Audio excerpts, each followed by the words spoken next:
possível pensar subjetividade no Oriente ou não? A China é uma grande potência da inovação, da inteligência artificial. Como essa pluralidade de coisas que existem na Índia sobre religião, o budismo japonês continua sendo um grande desconhecido na sociedade brasileira. Uma tendência extremamente forte a uma ressignificação global do pensamento. O que nós poderíamos aprender com o Oriente? Que tipo de espiritualidade o Oriente desenvolveu? Ocidente e Oriente em Diálogo. Tema desta série do Café Filosófico. Made in China. Feito na China. Todos nós já vimos produtos com essa denominação de origem. Mas o que se sabe deste país que para muitos acabou virando sinônimo de mercadoria de camelô? A China, que na antiguidade foi uma potência comercial, na década de 80 volta a abrir a sua economia a partir da produção de mercadoria barata. E hoje ganha status de potência da inovação e da tecnologia. E vive o dilema de encontrar lugar na economia do Ocidente sem perder a tradição da sua cultura milenar. Para conquistar o mundo, a China vai precisar abrir mão de ser a China? Hoje eu vou falar um pouco sobre mercadorias chinesas que muitos de vocês aqui estão muito acostumados. O nosso mundo se viu tomado pela China desde os anos 70 e 80, mas a gente não viu isso diretamente, isso não era muito claro. O antropólogo brasileiro Gustavo Lins Ribeiro chama de globalização popular. Quem começou esse movimento da China e o Brasil foi o povo, né? Foram os camelôs, os ambulantes, que iam até o Paraguai, que buscavam mercadorias chinesas, que faziam uma economia bilionária movimentar no país, imigrantes chineses que foram ao Paraguai e conectaram os dois lados opostos desse planeta numa economia global, dinâmica, orgânica e que funcionou por muitas décadas. A China é uma grande potência da inovação, da inteligência artificial e a gente ainda tem aquela imagem da China produzindo Made in China, né? Eu fiz trabalho de campo nesse circuito da Moamba, da pirataria, por 10 anos. Eu passei 5 anos trabalhando num camelódromo, porque eu sou antropóloga. E os antropólogos fazem etnografia. E nós, etnógrafos, a gente tem que viver a realidade do que a gente estuda. Comecei também a viajar com sacoleiros por Paraguai nas excursões em busca de mercadorias. E o que aconteceu foi que eu me acostumei a fugir da polícia, né? Depois de muitos anos nessa dinâmica, aprendendo a correr da polícia, eu vou para a China. E aí eu decidi, então, ir para um grande camelódromo chinês que vendia falsificação. Nem era como os nossos camelódromos daqui, que tem uma ou outra coisa mais escondida. Não, era falsificação generalizada. E aí eu, conversando com as vendedoras, nisso começa a vir a polícia, e eu saio correndo e começo a gritar, a polícia está vindo. E aí ela diz assim, que nada, tá tudo bem. E chegou, abraçou o policial e disse, quer um presentinho? Daí eu nunca me esqueço, né? Não, aqui na China tá tudo bem, isso faz parte da nossa dinâmica. Aí por que eu tô contando essa história que eu acho tão significativa? Na verdade, ela resume o próprio argumento do meu livro, né? Chamado Made in China, também tem em inglês, chama Counterfeit Itineraries, e que é um pouco o resumo do argumento, né? De como que o Brasil e a China enxergam esse mercado de produção de mercadorias baratas.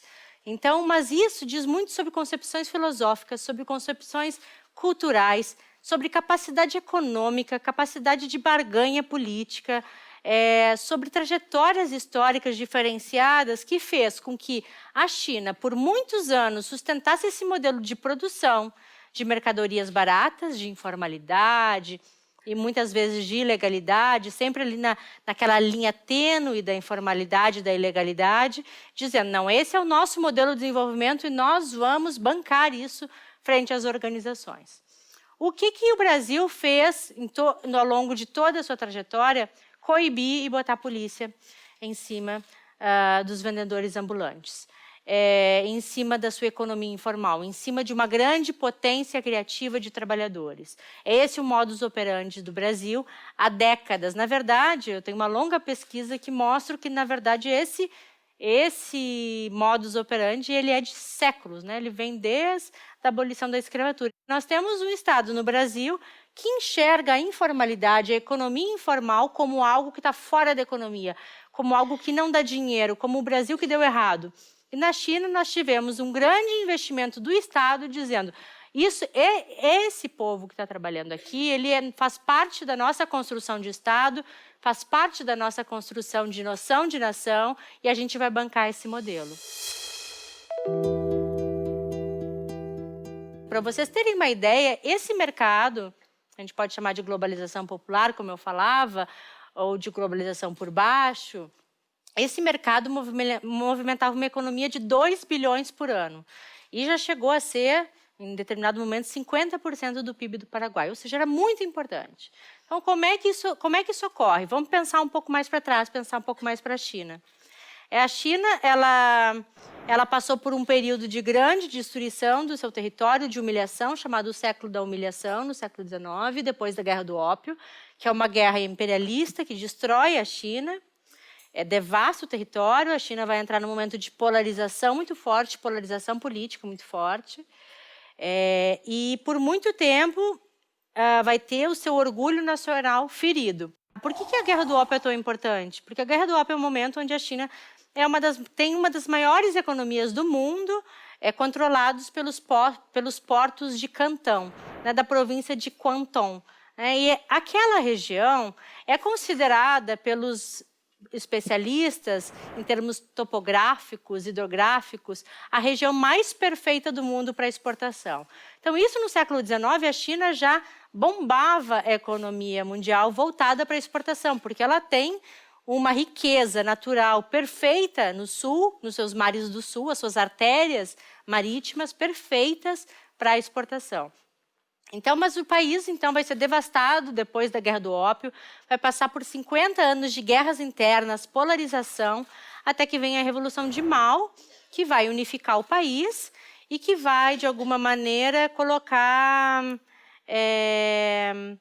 vai reforçar novamente o nacionalismo chinês que estava muito ferido, muito destroçado depois desses anos de humilhação e de invasão do território. Mas o que acontece é que quando Mao Tse-tung morre, ele vai ter um período ali de 2 anos de transição, então Xiaoping assume, e no final de 1978, ele vai assumir o comando da China e vai implementar, primeiramente, chamadas 4 modernizações. Um programa de modernização e abertura da China.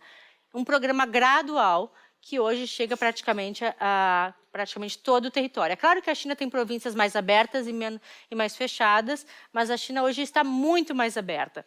E o que então Xiaoping fez? Ele conseguiu ver que aquilo que a China tinha no século XIX, aquela potência marítima, tinha que ser resgatado para que a China voltasse a ser um país de exportador.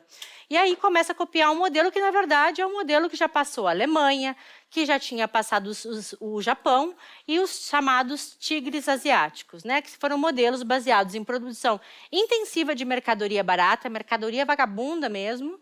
Você faz com plástico, a toque de caixa, com mão de obra intensiva, exploração de mão de obra e, conforme você vai enriquecendo e fazendo a economia girar, você desenvolve e vai dando um upgrade, né? Vai melhorando a qualidade dos produtos. Tanto que hoje, tanto o Japão, tanto a Alemanha tem alguns dos produtos tecnológicos mais sofisticados do mundo.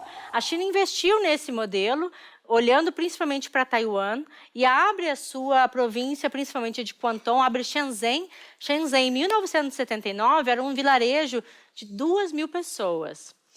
Hoje, Shenzhen faz parte do maior complexo urbano da história da humanidade. São 50 milhões de pessoas vivendo num aglomerado de cidades, chamado Grande Conglomerado de cidades, e maior densidade demográfica da humanidade, nesse momento. Então, a China passou a investir muito na industrialização do Sul, começou a valorizar a produção de mercadorias baratas, fazendo cópias, e olhando muito para a sua vizinha Taiwan. Quem é da geração dos anos 70 e 80 sabe que quando a gente comprava aquelas mercadorias baratas, aqueles brinquedos que caminhavam, Estava escrito Made in Taiwan, porque Taiwan foi o primeiro país que desenvolveu esse modelo de industrialização. E aí a China se abre nos anos 90, mais ou menos, é o ápice da abertura econômica da China, a partir de 92. E aí, o que os chineses foram fazer no Paraguai? Essa é a grande questão. Bom, aí a gente tem que entender que o Paraguai é um dos únicos países do mundo que reconhece Taiwan como um país soberano, que não reconhece Taiwan como parte da China. Então, nos anos 70, quando Taiwan era a China de hoje, Taiwan era grande centro de produção de mercadorias baratas e bugigangas, e algumas cópias, ofereceu um acordo com o Paraguai, fizeram um acordo diplomático, né, em troca também de suporte financeiro. O Paraguai aceitou, abriu as portas de imigração. Então, com isso, foram milhares, dezenas de milhares de taiwaneses para a Ponte da Amizade. Nesse momento também já tinha a Ponte da Amizade aberta, a Ponte da Amizade que une Foz do Iguaçu à Cidade do Leste. Os camelôs no Brasil começam a saber disso e começam a se transformar. Nisso, nos anos 80, as pessoas de Guantón se juntam à comunidade taiwanesa no Paraguai. E aí você vai ter uma comunidade lá que já chegou a 30 mil pessoas, numa cidade muito pequena, como Cidade do Leste. O Paraguai já chegou a ser a segunda maior zona franca do mundo. Era um espaço gigantesco de circulação de mercadorias baratas e também, é claro, que tinha muita ilegalidade nesse circuito, né? Nos anos 90, o Brasil passa por uma crise, 50% da população está na economia informal e o Paraguai começou a bombar com uma ponte assim aberta, uma veia aberta, pronta para entrar mercadorias. O que todo mundo que está desempregado faz? Vai para o Paraguai e começa a buscar mercadorias. Então, é um momento de explosão dos camelódromos que vendem mercadorias eletrônicas, celular, capinha para celular, antigamente CDs. É todo esse universo que chega no Brasil via o Paraguai. No próximo bloco. Eu começo a fazer um trabalho na China que eu chamo de Guanxi Ganbei. Ganbei é Ganbei.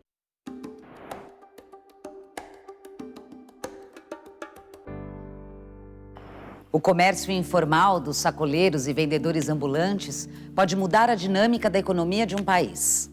Mas se a economia informal ajuda muita gente a sobreviver, pode também estar desrespeitando leis e o princípio da propriedade intelectual. Quais são as implicações éticas desse comércio que muitas vezes inclui produtos pirateados? No Brasil, a pirataria e as vendas informais são vistas como caso de polícia. Já a China viu nesse mercado a oportunidade de fazer o país dar certo. O que essa diferença revela sobre os dois países? Então, passei 5 anos no camelódromo, acompanhando as vendas, e aí decido começar a viajar com sacoleiros para o Paraguai.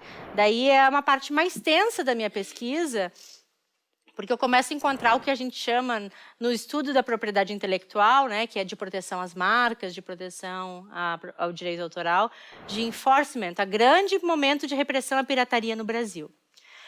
E eu começo a me aventurar nessas viagens com sacoleiros, que eram viagens de 3 dias, e que às vezes tinha que fugir da polícia, se esconder. Então, bem no auge da fiscalização, eu fui assaltada nos ônibus de ida, vocês devem saber, né? As pessoas que vão comprar mercadoria, por exemplo, em São Paulo, no Paraguai, muitas vezes são assaltadas porque os sacoleiros levam dinheiro, né? Levam muito dinheiro. Então, assim, eu passei por diversas coisas, que era um momento, que era um reflexo, fui para a delegacia várias vezes. E aí, por que eu estou contando isso, né? Porque isso reflete um momento que o Brasil começa a aceitar fortemente o discurso de propriedade intelectual das grandes organizações internacionais. O discurso da Interpol, da Organização Mundial do Comércio, da United Representative, que é USTR, que é a Agência de Comércio do Exterior norte-americana, e que o Brasil, naquele momento, vai ser colocado numa lista que os americanos chamam lista de atenção. Então, o Brasil vira o foco, né? O Brasil, bem numa época que o Brasil está crescendo, os Estados Unidos está de olho no Brasil, quer controlar as fronteiras brasileiras, né? Tinha aí todo um boato que o Bin Laden estava escondido em Foz do Iguaçu. Então, era um ótimo momento para os Estados Unidos começar a querer controlar as fronteiras brasileiras. Aí eu vou começo a ir moro no Paraguai, na fronteira Brasil-Paraguai, para estudar a comunidade chinesa. E aí é que eu já estava, naquela época, começando meus estudos de chinês. E aí eu fiquei 1 ano acompanhando a comunidade chinesa, mas a comunidade chinesa, naquele momento, de 20 mil pessoas, já era quase 5, porque era bem no auge da fiscalização. Aí eu termino meu trabalho de campo em Foz do Iguaçu lá em 2006 e vou completamente louca, sem contato nenhum, me mudo para a China. Tive muita sorte e, claro, muita perseverança, cheguei lá e estudava chinês, brinco 24 horas por dia, mas 12 horas por dia. E a minha professora de chinês, ela era filha de um general. E o general era amigo da polícia. A polícia era amiga dos comerciantes que faziam as falsificações. Então, a partir dela, eu começo a fazer um trabalho na China que eu chamo de Guanxi Ganbei. Ganbei é Ganbei. Hoje a gente vai fazer depois juntos. Que é brinde, né? Então, eu começo a fazer Guanxi, quer dizer relacionamento. É esse momento que a gente tá junto, bebendo, trocando ideias. Então, a minha etnografia na China não foi correndo da polícia, foi com a polícia. E com os comerciantes, sempre tirando foto. E às vezes eles se trocavam presentes. Abre lá, me ajuda lá com a fábrica. Me dá uma mãozinha e dava um vinho caro pro policial. E o policial, e eu pensei assim, não tô vendo. E daí o policial disse, Rosana, tira uma foto nossa com um presente. Era outra dinâmica. E isso é fundamental, na verdade, fundamental para onde a China chegou, para essa aliança entre Estado, elite, empreendedorismo e informalidade. Como que a China via isso no seu modelo de desenvolvimento. Quando eu começo a escrever minha tese, em 2007, 2008, Paraguai já praticamente não existia, já não tinha mais aquela importância que tinha no passado. O Paraguai já é um local que já tinha sido construída uma nova aduana, em 2006, que foi inaugurada, e não tinha mais como os camelôs passarem por ali. E aí os camelôs do Brasil todo começam a ir para São Paulo, para a Feira da Madrugada, para 25 de março. E aí, o que aconteceu? Na verdade, quando eu escrevo depois o meu livro, o grande argumento que eu tento tratar é um pouco mostrar como que o Brasil e a China reagiram diferentemente porque eu chamei do grande repressão à pirataria no mundo. O governo brasileiro vai investir tudo, porque como o Brasil entrou numa lista prioritária, ele perdia acordos internacionais. Então, o Brasil tinha que sair, e o Brasil estava prestes a sediar a Copa, as Olimpíadas, o Brasil era um país emergente, o Brasil tinha que seguir aquele padrão. E o Brasil começa, como é que o Brasil vai resolver isso, né? O Brasil vai resolver isso a partir da maneira como sempre resolveu, marginalizando os grupos mais pobres e querendo retirá-los dos centros urbanos. Todo o pensamento sociológico também vai falar sobre isso, teoria do pensamento brasileiro, sociológico, clássica, vai mostrar que, historicamente, o Brasil se constitui a partir de 2 Brasis, né? Uma ideia de 2 Brasis. Um é o branco, civilizado, europeu, aquele que sempre quis que as cidades, que os centros tivessem cafés europeus, para que as pessoas circulassem como se estivessem na Europa. E um Brasil que é o Brasil real, das pessoas comuns, das pessoas que não têm emprego, né, das pessoas que estão se virando. Mas esse Brasil, entre aspas, que se vê como civilizado e que vê esse Brasil marginalizado, aí cria o termo marginalização, marginalidade, vem daí, né? Como que todo esse contingente de imigrantes internos, depois de escravos libertos, né? Todo esse contingente que vai ocupar as ruas e que começa a fazer biscate, começa a vender quitutes na rua, todo esse contingente vai ser fortemente perseguido. Como os centros da cidade têm um pouco de arquitetura europeia, né, porque são aqueles prédios antigos, as elites, de alguma maneira, sempre ficaram ressentidas, né, de que nunca conseguiram ter aquele mundo dos cafés europeus que sempre quis, né, mas elas vivem no Brasil, né, e o Brasil é isso, é um Brasil colorido, literalmente colorido, das mercadorias, das muambas, é um Brasil multicultural, mas as elites governantes, né, tanto comerciantes, associações de lojistas, do comércio, da indústria, que governaram parte do Brasil, que sempre fizeram lobby com o governo, e os governantes sempre fizeram parte de uma elite branca que não se vê nesse Brasil múltiplo, né? E que sempre quiseram botar os pobres cada vez para mais longe porque eu não quero ver. Sempre viu isso como o Brasil que não deu certo. Isso é fundamental porque a China tem uma maneira oposta de enxergar. A China tem uma maneira mais compreensiva de ver a sua própria população. Eu não vejo isso como parte do Brasil, de uma economia que é vibrante, que faz a roda da economia girar. Eu vejo isso como Brasil subdesenvolvido, atrasado, e o meu Brasil do shopping center como Brasil desenvolvido, é muito mais fácil desumanizar esse que eu não reconheço como parte da economia fundamental brasileira, né? Que, na verdade, a economia informal é o que salva historicamente o Brasil das suas crises, né? Nós estamos vivendo uma outra crise, a quarta grande crise brasileira, e quem segurou o Brasil foram 200 mil pessoas como novos ambulantes. O resultado no Brasil é número de camelôs com repressão, quanto mais repressão, mais camelô tem. Construir novos camelódromos, eu acompanhei um camelódromo muito de perto, não coibiu a pirataria, ao contrário, porque as pessoas que fizeram a política não conheciam muito bem, elas só tinham que fazer um bom relatório para mostrar para Washington. Olha, nós estamos botando muito dinheiro e muita polícia destruindo CDs. Sabe aquela imagem de destruir CDs com um trator? E aí essa imagem mandava para Washington, nós estamos fazendo muitos esforços. A verdade é que faziam grandes espetáculos, né? E não resolvia a base, que é o problema do emprego no Brasil. Então, o que o Brasil fez?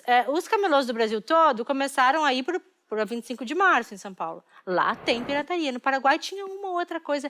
O Paraguai era um lugar, um hub, né? Um cluster de mercadorias mais corriqueiras, mais do que necessariamente um local de falsificações, como se imaginava.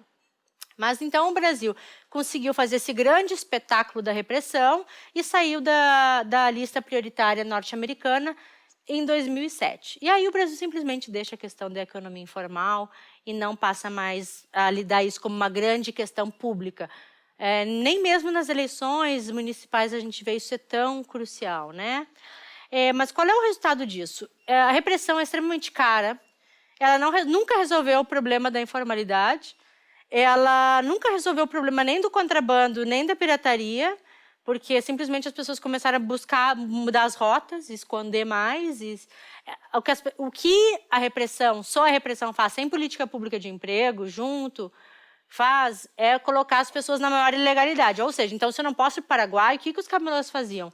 E buscavam rotas alternativas que arriscavam suas vidas para conseguir passar na mercadoria. Então, é isso que uma política de repressão faz. Ela causa mais e mais ilegalidade.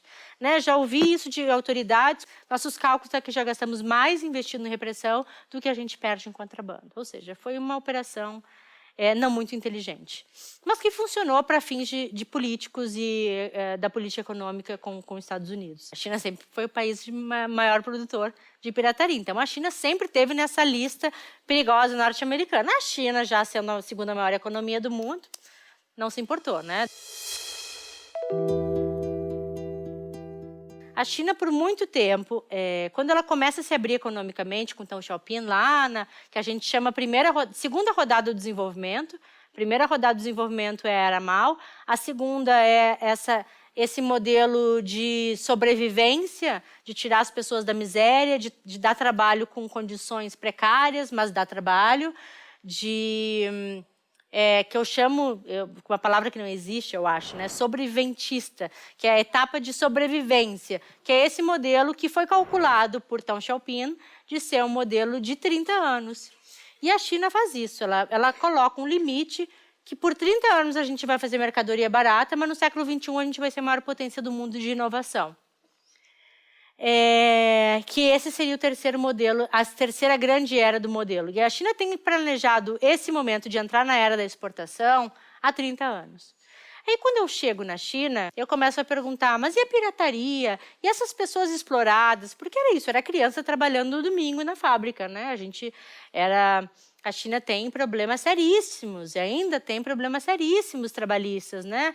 A China perde 70 mil dedos por ano em máquinas de fabris, negligenciam total a segurança dos trabalhadores. Então, a quantidade de pessoas que morrem queimadas na China é brutal. Então, a situação sempre foi muito crítica. Nunca foi, ai que lindo, a China tem um plano, sempre foi muito tenso. A China tem um plano, mas é à custa do sofrimento humano. O que eu via?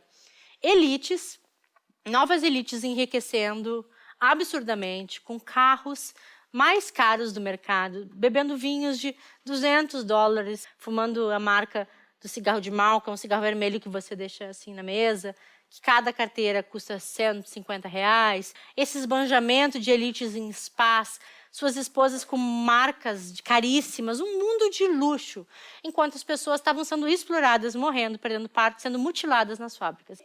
Mas o discurso da China, das autoridades, e aí por isso que eu não corri da polícia, eu jantei com a polícia, sempre foi dizer: esse é o nosso caminho, nós sabemos para onde nós estamos indo, né? A gente tem um rumo, a gente daqui 30 anos vai superar essa fase do desenvolvimento e nós entraremos, então, numa fase de desenvolvimento de inovação. A China, por muito tempo, investiu no que a gente chama de uma concepção filosófica de propriedade intelectual, uma concepção nativa de propriedade intelectual, que é bastante complexa. A China vê historicamente a cópia como algo importante, como algo... Quem copia está fazendo um elogio. A cópia é algo que deve ser feita, uma noção que a gente chama de noção aberta de propriedade intelectual. Então, a China sempre viu o mundo das cópias como algo que tem que circular, conhecimento como coletivo, né? E a China defendeu isso, inclusive em organizações internacionais, dizendo quanto era importante que os países ricos fossem solidários aos países em desenvolvimento, e que uma vez que os países em desenvolvimento fossem ricos, começava a colocar uma lei de propriedade intelectual mais rígida. Comparando o Brasil e a China, o que eu via no Brasil foi muita repressão e nenhum rumo. O que eu via na China, até então, nenhuma repressão, né?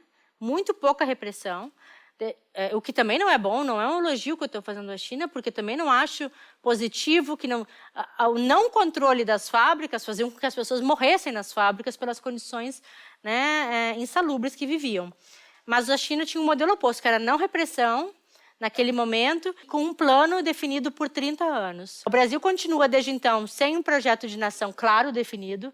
O Brasil continua sem um modelo de para onde vamos e o que fazemos com 50% da população. 50% da população que está na economia informal desde pelo menos 150 anos. O Brasil não resolve e não tem um plano firme, sólido, que vai pensar, como a China tem, 10, 20, 30, 40 anos, como que a gente vai reduzindo a pobreza e a informalidade. No próximo bloco. A China é o primeiro país que eliminou o dinheiro. A gente não consegue mais usar dinheiro na China.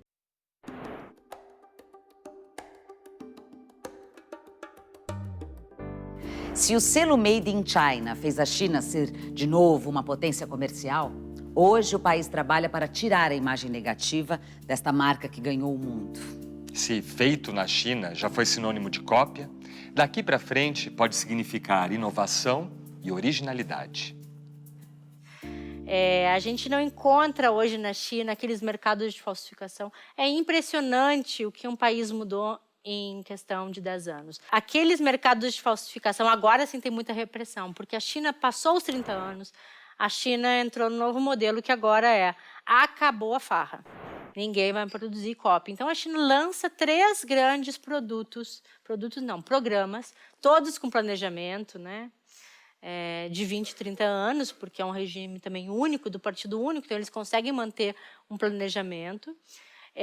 A China, então, vai lançar um Quanton 2020, que é a província, que é para a província estar produzindo inovação até 2020, isso ela lançou já faz 20 anos. Lançou o programa Made in China, está todo dia nos jornais chineses, esses programas. Made in China 2025, e já faz muito tempo, que é para ressignificar Made in China, porque as pessoas associam ainda o Made in China a alguma coisa ruim. A China criou esse programa de valorização das marcas, então ela dá subsídios para todas as empresas que queiram se formalizar e que queiram investir em inovação, pesquisa e tecnologia. Todo o foco da China no desenvolvimento é no investimento em desenvolvimento de marcas. A China era um dos maiores consumidores de Apple do mundo, do celular, do iPhone. Hoje, a China usa a Huawei, a sua própria marca. Porque a China entendeu que nesse mercado popular de informalização e de cópia, isso é uma questão bem importante, ali tinha muita criação, porque a China tem uma outra concepção de cópias, como eu falei antes, né? Uma concepção filosófica que a cópia ela não é só uma cópia. Quando você copia, você cria, né? O aprendizado todo se faz por cópia e você coloca uma coisa sua. E hoje a China, né, é um país, a China é o país que inventou na dinastia Tang, lá pelos séculos 7, 8, o dinheiro. Foi a China que inventou o dinheiro de papel. A China é o primeiro país que eliminou o dinheiro. A gente não consegue mais usar dinheiro na China.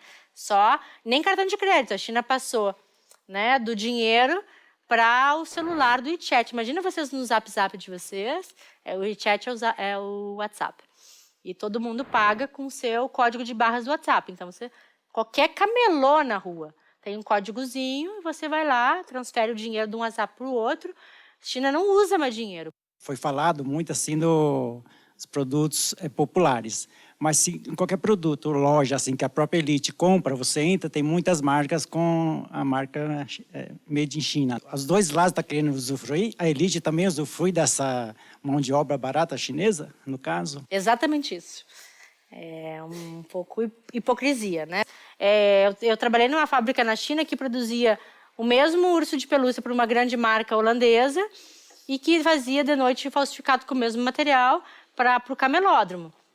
Então, esse discurso, que é um discurso sobre imposto, que é muitas vezes um discurso mais moralizante do que necessariamente um discurso econômico, é uma grande contradição, sim. Quando a gente está lá no olho do furacão, lá das fábricas, as fábricas são todas pequenininhas, são todas iguais, elas fazem para grandes fornecedores, para pequenos fornecedores, vem tudo do mesmo lugar. Então, a gente está falando aqui de preconceito. Tem muito preconceito sobre mercadoria chinesa porque associa ao preconceito da pobreza no Brasil. Então, você pensa que vem de um camelô e pensa que é bandido, que é marginal, que é preguiçoso, não quer trabalhar, vagabundo, porque está na rua. Mas a mesma mercadoria do sujeito, né, que trouxe a gente não sabe de onde, mas está numa lojinha bonitinha no shopping, daí é um trabalhador que está lutando contra os impostos, né? O discurso é muito desequilibrado para práticas muitas vezes parecidas, mas não estou igualando, de fato, não estou igualando, fazendo uma falsa simetria. De fato, os trabalhadores formais pagam muito mais impostos e empregam pessoas, né? Não estou relativizando. Mas, em relação às procedências dos produtos, sim. Há uma grande hipocrisia e há um grande preconceito e estigma social, que, no fundo, é o estigma da pobreza no Brasil, de associar esses produtos, né, por um lado, com a pobreza e, por outros, com a China, né? E porque o status de comprar numa loja funciona muito bem. A China também criou algo que é pensar os novos sujeitos chineses, né? Quem são esses novos sujeitos chineses? Eu chamo isso em alguns artigos da era dos ismos. O que é essa era dos ismos? É a era do individualismo, que passa de um sistema coletivismo por um momento consumismo, né? A China passa por um momento, já é o segundo maior mercado consumidor do mundo, o segundo maior mercado consumidor de luxo do mundo, provavelmente será o maior do mundo muito em breve. O consumo é algo muito importante na vida urbana chinesa. A China se urbaniza absurdamente, vai criar novos sujeitos com toda uma ideia ocidentalizada de romantismo também, por isso que eu falo os ismos, né? Que é todo esse pacote do individualismo que vem junto com a abertura econômica, com o liberalismo, que a gente chama na antropologia de um self-neoliberal. O que é isso? A literatura vem trabalhando como se os sujeitos chineses não é que eles se atiram para o mercado e passam a ser individualizados, individualistas e que só consomem e esqueceram a família. A literatura mais filosófica, antropológica, hoje sobre o tema, vem mostrando que a nossa capacidade como construção de sujeitos, ela é, na China, bipartida, ela é dividida em dois selves. Uma parte do meu eu, ela está com o foco lá no partido. É o chamado parte do meu eu nacionalista. A outra parte do meu eu, porque o partido aceitou, o partido deixou, o partido permitiu essa pequena liberdade, se atira no mercado, no consumismo, nas festas, na liberdade, enfim, inclusive em liberdade de expressão. Isso, a literatura também mostra que o governo aceitou que isso acontecesse. O governo abriu uma brecha. Vocês podem consumir, porque chegou um momento que a China produzia tanto que se os chineses não consumissem a própria mercadoria, se continuasse com aquela ética maoísta e todo mundo vestido igual de verde oliva, Não tinha como, porque tinha excedente de produção. Então, chega um momento que a China, o governo diz, consumam, consumir é bonito. Empreender é bonito. Empreender é a palavra mais importante na China hoje. E não é à toa, todo mundo quer ser empreendedor, né? Tem um ditado já dos anos 90, que é entre 1 bilhão e 300 milhões de pessoas, a 1 bilhão se chama de boss, de chefe, né? Porque é isso, todo mundo autoempreendendo, todo mundo nesse self, nessa metade do meu eu, nessa coisa por empreender, por consumir, nesse mundo que a gente poderia chamar de mais ocidental e mais neoliberal. A literatura chama de neoliberal, mas não necessariamente com o sistema econômico, né? Mas com um sistema de privatização desse eu, né? De ligar, vinculado ao mercado, vinculado a formas de produção, vinculados a querer produzir, a trabalhar por si próprio, a responsabilidade a si pelo fracasso e não mais ao partido. Não é a sociedade, o partido, uma sociedade socialista que tem responsabilidade sobre mim. Eu tenho responsabilidade pelo meu próprio fracasso. E não é à toa hoje que o segundo maior número de suicídio na China é devido ao empreendedorismo, porque a pressão é muito grande para eles terem sucesso. O governo abriu, né, de que as pessoas tivessem pequenas liberdades, isso chamada liberdades de tutoria, que estão sendo tuteladas à distância. O governo está com o olho em tudo. Eu sei que você está fazendo, Big Brother. Eu sei que você está fazendo. Então, todas essas aberturas são muito controladas e a grande pergunta que fica é até quando vão conseguir controlar? Porque quando você coloca sujeitos no mercado, aí tem um estudo clássico sobre isso, que fala sobre sujeitos na economia liberal, você também cria sujeitos mais demandantes por direitos, né?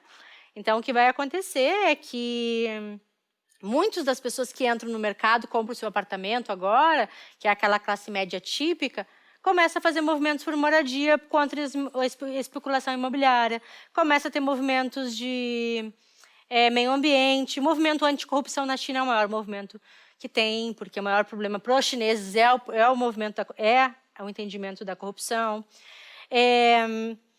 A China tem isso, ninguém sabe, porque isso tudo é muito abafado, né? Tem uma organização que controla isso, tem mapa da greve. A China tem, em média, 3 mil greves por ano. A China tem 200 mil protestos em massa por ano. Contra tudo. E isso a China não aceita, né?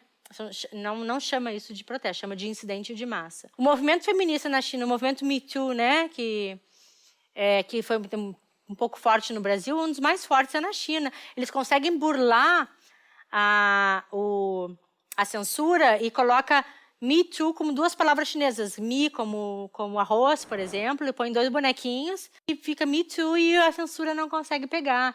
Então, assim, tem vários protestos que todos fazendo esse jogo com palavras e as pessoas usando da internet para se manifestar. E aí a gente pergunta para onde a China vai com 200 mil protestos, incidentes de massa, pequenos incidentes. Quer dizer, a repressão, né? E os protestos são muito grandes. Então, a gente pergunta, até onde vai? No próximo bloco. Tem que respeitar a ordem principal, a ordem mais alta, mas não pode ter tirania. Isso é um princípio filosófico muito forte também.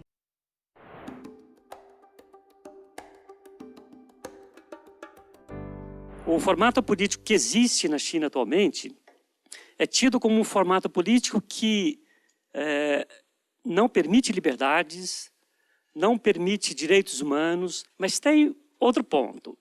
Historicamente, a China é confuciana, é taoísta, é budista e a autoridade do imperador é fundamental, dessa estrutura toda.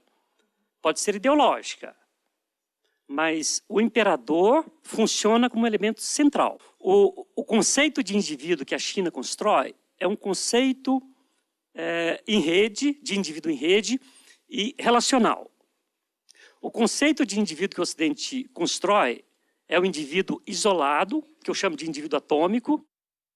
Essas duas concepções são bem distintas, certo? Somente nós teríamos o colapso do sistema atual chinês se a ideia de indivíduo em rede chinesa fosse substituída pela ideia de indivíduo atômico ocidental. Sem isso, não é possível mudar a estrutura política da China.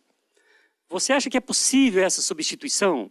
Se o consumo leva a essa substituição? Gostei muito da sua hipótese, que é de que só vai mudar o sistema se mudar a noção de indivíduo da China, e com qual eu concordo plenamente, né? Venho trabalhando com a noção de Quanxi, que é essa ideia de sociedade em rede para os chineses,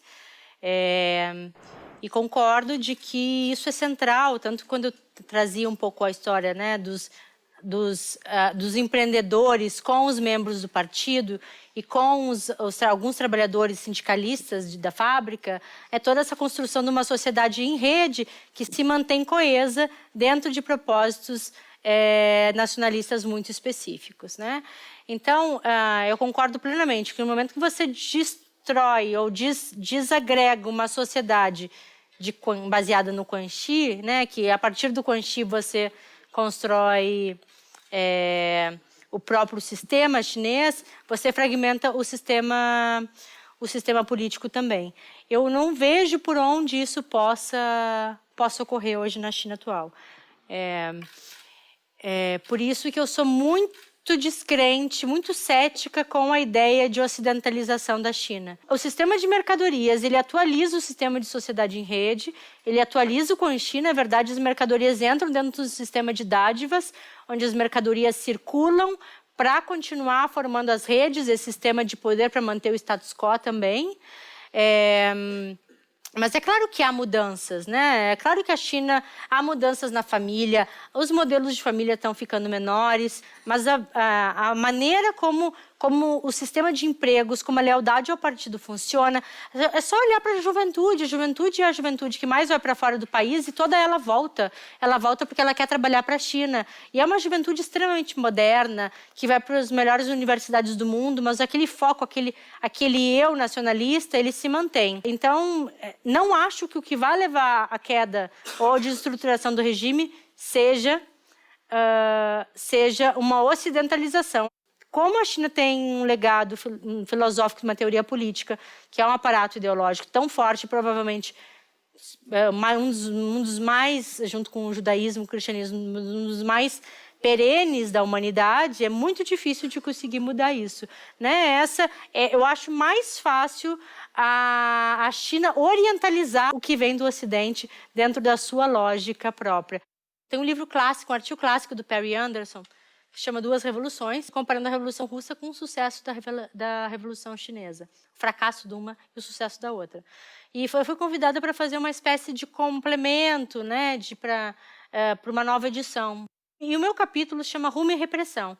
E aí eu concluo de que a China, ela tem um aparato filosófico, né, um aparato ideológico, uma ética confuciana, mas também legalista, também taoísta, de valorizar a importância da autoridade. Ele é resgatado em todos os governos, mas não de uma maneira culturalista. Eu estou querendo falar isso de uma maneira pragmática. Os governos usam isso como um aparato ideológico, se apropriam desse legado confucionista, fazem uma forte propaganda governamental, colocam nos currículos escolares, porque é um legado que valoriza que a gente tem que respeitar a autoridade central, a sua autoridade principal. Uma vez que a gente respeite a autoridade principal, a gente confia, a gente tem que confiar e as coisas vão andar bem. É muito mais complexo que isso, mas é um legado filosófico milenar que valoriza a autoridade e que só pode ter paz e harmonia e equilíbrio uma vez que você respeita a autoridade e não contesta a autoridade. O modelo ocidental é o oposto, é o modelo de contestar, o modelo norte-americano de contestar a autoridade o tempo todo. A Elizabeth Perry, ela sempre fala que o confucionismo deve ser entendido como uma ética, assim como o cristianismo é uma ética. Mesmo que aqui nenhum de vocês, ou muitos de vocês não sejam cristãos, não sejam religiosos, a ética cristã, ela está no nosso dia a dia, né? Então é a mesma coisa o confucionismo, né? Mas isso precisa ser atualizado pela propaganda, pelo um aparato ideológico. E aí, o que a gente faz hoje, pensando que a gente tem uma população que não para mais de se mobilizar? Existem duas hipóteses hoje no mundo, e eu deixo aqui para reflexão. A primeira hipótese é de que isso vai explodir, né? De que não tem como você ter tanto protesto, porque essa brecha que o governo abriu pode se voltar contra o governo. O governo abriu porque precisa ter uma população que consuma e que empreenda, e que faça esse modelo. Mas abrir muito é muito perigoso, você tem que manter os olhos. Então, tem um grupo, né, de sinólogos que acredita que esse modelo vai acabar contra uma revolta contra o governo central. A minha hipótese é a hipótese da Elizabeth Perry, que é uma sinóloga, que vai dizer que a China tem uma tradição milenar de não se rebelar contra a autoridade central, mas de se rebelar contra as autoridades baixas, tá? Baixas não, como locais. Então, o que acontece? Todos esses movimentos anticorrupção, movimentos legalistas que explodem na China, novo sindicalismo, que é uma coisa totalmente vibrante, você tenta mudar o deputado, o vereador, o policial que vai preso. A Elizabeth Perry vai fazendo toda essa reconstituição, como todos os governos de Mencio a Mao, a Deng Xiaoping, usam esse direito à rebelião como uma forma de cidadania, inclusive para proteger a autoridade central. Então, você se rebela dentro de uma lógica chinesa. Ninguém vê a instabilidade no governo central, porque a imprensa norte-americana sempre quer ver, né? A imprensa norte-americana sempre quer ver que o governo está sendo desestabilizado. Mas a população chinesa, de alguma maneira, porque vê que tem rumo, ao contrário do Brasil, que a gente não vê rumo, né? Hoje a nossa situação é de não ver nenhum rumo, não ver projeto. Ela não quer mexer no programa original, porque ela confia que esse projeto, porque eles prometeram um resultado. O país foi avançando para um novo modelo de desenvolvimento. A China tira 10 milhões de pessoas da pobreza por ano. A lei trabalhista é uma lei que está melhorando absurdamente, graças à pressão dos movimentos sociais, graças à pressão dos trabalhadores, mas a coisa trabalhista, a vida está melhorando. A desigualdade é muito grande, os desafios de meio ambiente, os desafios são imensos, mas a população, e eu não estou aqui defendendo o modelo chinês, eu acho que o modelo chinês tem muitas falhas também, mas eu só estou querendo colocar de que eu acho que a população está integrada nesse, até por muita propaganda governamental, mas eu não acredito em povo manipulado, né? Eu acredito em pessoas que estão vendo que o país tem uma direção e que foi prometido um caminho, e esse caminho ele precisa de tempo para ser construído. Então, existe um pacto nacional entre elites, novas elites, entre Estado, entre o PCC e entre a população em geral, que acredita, no modo geral, no rumo maior que a população está seguindo. Enquanto que esse direito à rebelião ele é exercido cada vez mais, mas o presidente Xi, né, sempre de olho e qualquer coisa, repressão, alta repressão. É um dos governos mais repressivos dos últimos anos. Por isso que a gente fica nessa, não, tudo bem, não é insustentável, mas a gente não sabe o que pode acontecer se vier com uma máquina cada vez mais violenta, né? Porque as pessoas também já não conseguem mais lidar com tanta repressão. A história da China também mostra que quando um governante, um grande líder, começa a ser muito autoritário, a população começa a se rebelar daí contra o que eles chamam de tirania, porque tem que respeitar a ordem principal, a ordem mais alta, mas não pode ter tirania. Isso é um princípio filosófico muito forte também. Então, a gente não sabe, nesse momento eu aposto que a China ela está crescendo, ela está com todas as suas contradições, com toda a repressão, que não é pouca, ela está crescendo num rumo projetado e prometido à população. A população vê isso e se move e protesta com as peças que ela consegue jogar. E aí eu também termino pensando, e o Brasil, né, nisso tudo, né? Qual é o nosso projeto para daqui 10, 20 anos? Qual é o nosso modelo de desenvolvimento? Apesar de que eu discordo em 1000 pontos e não importa o que eu concordo ou não com o modelo chinês, a China tem um rumo, né? E as pessoas veem. Mais reflexões no site e Facebook do Instituto CPFL e no canal do Café Filosófico no YouTube. Geralmente, quando estão num vilarejo, escolhe um da família, que é o inteligente da família, e ele vai trabalhar nas fábricas e vai estudar, e a família toda vai pagar o investimento do estudo desse aluno e que vai, então, se desenvolver. Então, é um país que tem muito claro que não existe crescimento e desenvolvimento econômico sem investimento em educação.